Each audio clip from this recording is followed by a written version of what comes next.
Hi everybody, it's Crypto Conscious and I'm going to explain why I will not be buying Doge. Firstly, as you can see from the pic, Doge has always been a joke coin. People love dogs and therefore people buy it. It is that simple.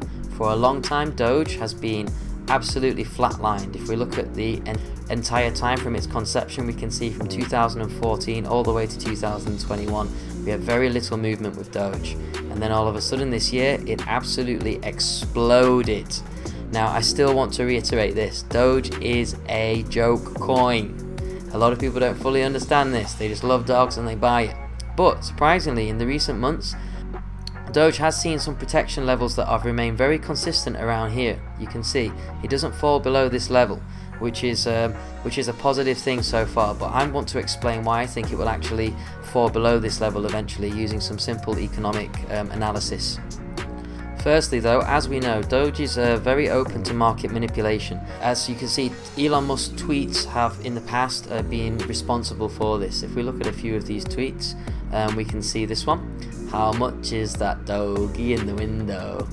You can see massive amount of feedback from that. It absolutely jumped as soon as this came out. People love tweets like that from famous celebrities. Not only that, he's been endorsing this for a very long time, and he's also stated that he will not be selling any Doge in his ownership. This kind of confidence makes people want to get invested in Doge. It makes them believe that it has a future, and that's quite understandable. People don't really understand how it works, and they don't understand how effective Elon is at controlling this market. He's already been in trouble for manipulating the actual stock market, and now he's trying to do the same with, successfully might I add, with crypto. Another situation here, Elon claims that he's going to improve the efficiency of Doge, and therefore again investment in Doge jumps 22%. I will explain later why actually I don't think this is going to happen either. So yes, now let's look at this from a more economic perspective based on the concept of supply. So firstly, according to CNBC, there are 10,000 more Dogecoin issued every minute, leading to 15 million Doge per day and 5 billion Doge per year. There is no cap on the total amount of Dogecoins available for purchase. Now this is going to be a serious problem when I show you the demand and supply graph. So firstly, when we look at the supply, this is basically you or an organization who own Dogecoin, and as the price goes up, you might be more willing to sell that Dogecoin. So your supply will increase as this price increases here.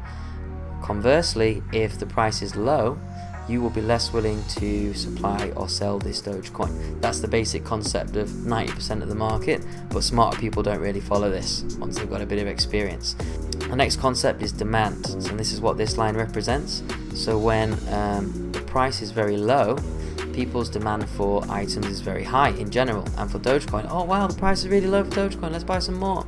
However, when we look over here, when the price is really high, the concept is people will generally buy less of this item. However, in the crypto market, it's very different sometimes, isn't it? People tend to buy more here, thinking that they're going to make more profits, but that's not always true, and people can lose a lot of money. So when these two lines meet in the middle, we have a equilibrium price. So let's imagine Doge is $1.50, okay? And the quantity is 14 million Doge. Now, if the supply is consistently increasing in Doge, what would happen is this supply curve will shift to the right like this. We'll call that S1. Now, if the supply curve shifts to the right, we actually have a new equilibrium where these two lines intersect at 19, and let's say that Doge is now $1. So we can see that the price has gone down because the supply is consistently increasing in Doge, right? How do we counter this? Well, we could reduce supply. That's not going to happen, is it? They're not going to reduce the supply. There's no limit on the Doge.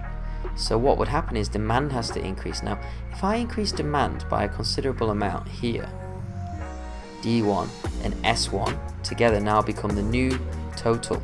So we move this line across, and actually this is only going to be 1.30. So what we're seeing here is a situation where actually our demand has increased, but not to the level of supply. Therefore, the price has gone down again. So what has to happen is the demand has to exceed the consistent increases in supply to get a higher price for Doge. Now that is not an easy thing to do. That is not an easy thing to do at all. Let's say that's 180. Wrote a 2 there, my bad. That's better. 180. So we can see that there's no way this is sustainable unless the marketing is staying as it is and improving all the time. So yeah, new media needs to come out that is going to make people really want to buy Doge at a rate much faster than the advances in supply. So from an economic perspective, I'm definitely not going to buy it. But you can see that this does actually work sometimes. Think about what's going to happen in the future. Doge is going to actually go to the moon. Yeah, Elon actually means this, and I believe it will happen. Now the question is, will demand be able to exceed the consistent increases in supply?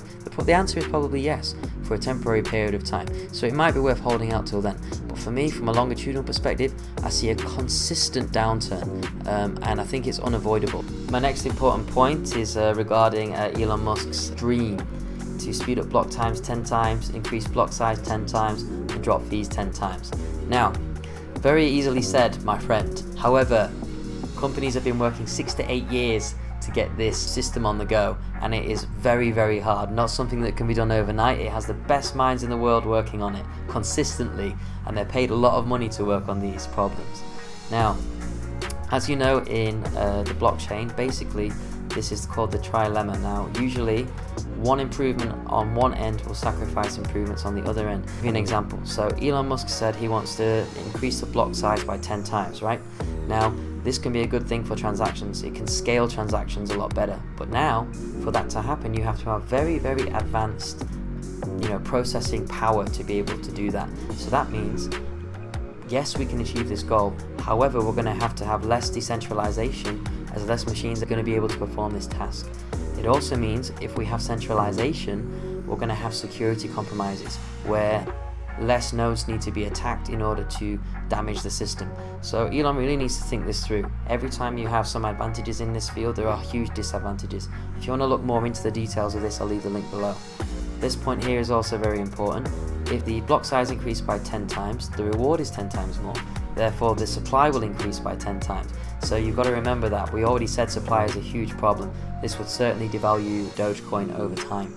Listen, I know how much y'all love Dogecoin, but I won't be buying it for fundamental reasons. Firstly, as I said, it's a joke. It was a joke. It's manipulated by Elon Musk. It pushes up and down the prices. 2, supply is unlimited. We already said what happens with that. Prices are going to go down.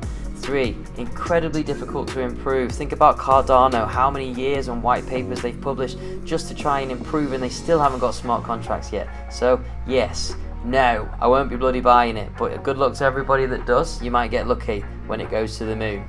If you like or hate what you saw today, please leave me a message, subscribe, do all the magic, and yeah, have a good day.